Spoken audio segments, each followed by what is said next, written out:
Greetings and a warm welcome to this week's edition of 401k Real Talk.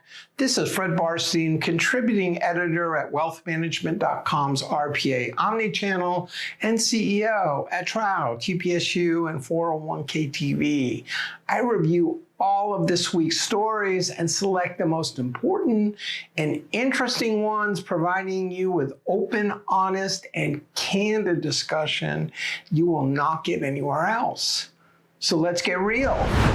First story, in one of the largest revisions of job estimates ever, the Department of Labor reported that there were 818,000 fewer jobs created than originally estimated from the 12 months ending March 2024, bringing the average down from 242,000 to just 174,000 jobs every month.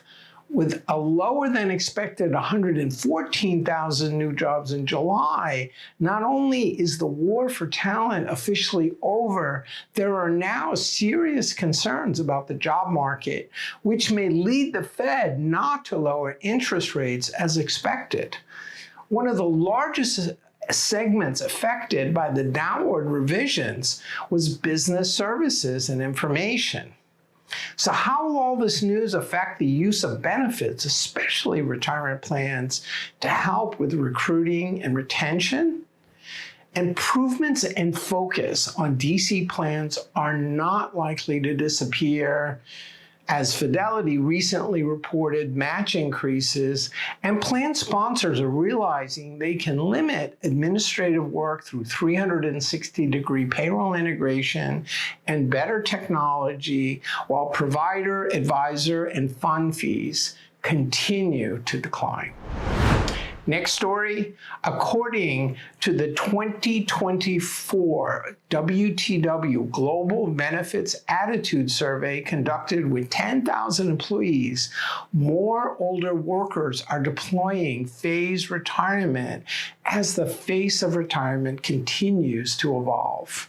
34% of 50-plus workers have started phasing into retirement through either reduced hours or less responsibility, with the transition period lengthening. 46% expect to work past 70, up from 36% in 2022. All of which could be a win for employers eager to keep experienced workers with strong client relationships, and could be another reason to offer in-plan retirement income.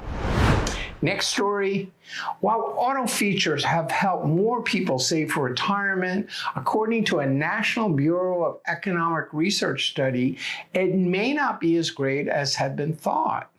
Previously, reports showed a 2.2% increase in contribution rates as a result of auto features, while the new study shows just 0.6%. The culprits include long vesting periods, leakage during job transition, and surprisingly, those that are not auto-enrolled end up with higher contribution rates.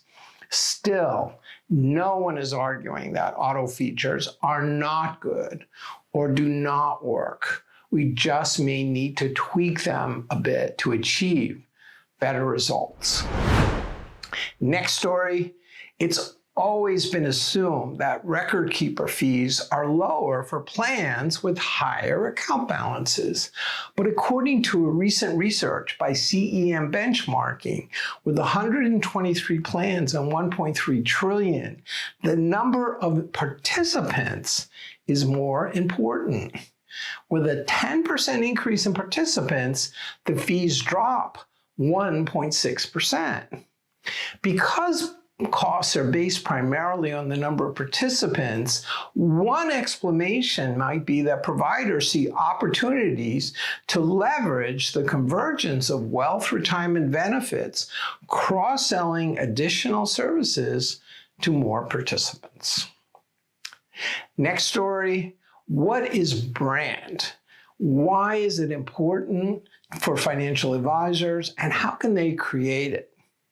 Most advisors have been successful through a combination of sales skills, geeky knowledge, and if they have built a business rather than a practice, how to manage people, process, and capital.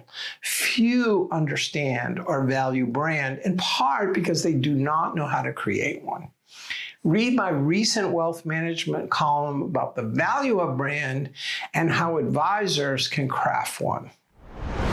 And last but not least, this week's LinkedIn poll asked what percentage of wealth advisors will increase their 401k or 403b business in the next 3 years. The results were that 36% of you thought it would increase significantly.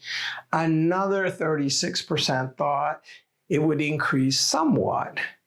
14% said there'd be no change, and 15% of you thought it would decrease.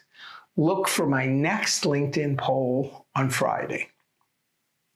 So those were the most important stories from the past week. I listed a few others I thought were worth covering, including how generative AI may affect financial advisors, Mercer's PEP exceeds $3.5 billion, Guideline hits $15 billion, and why state mandates are driving the growth of private plans. Please let me know if I missed anything or if you would like to comment. Otherwise, I look forward to speaking to you next week on 401k Real Talk.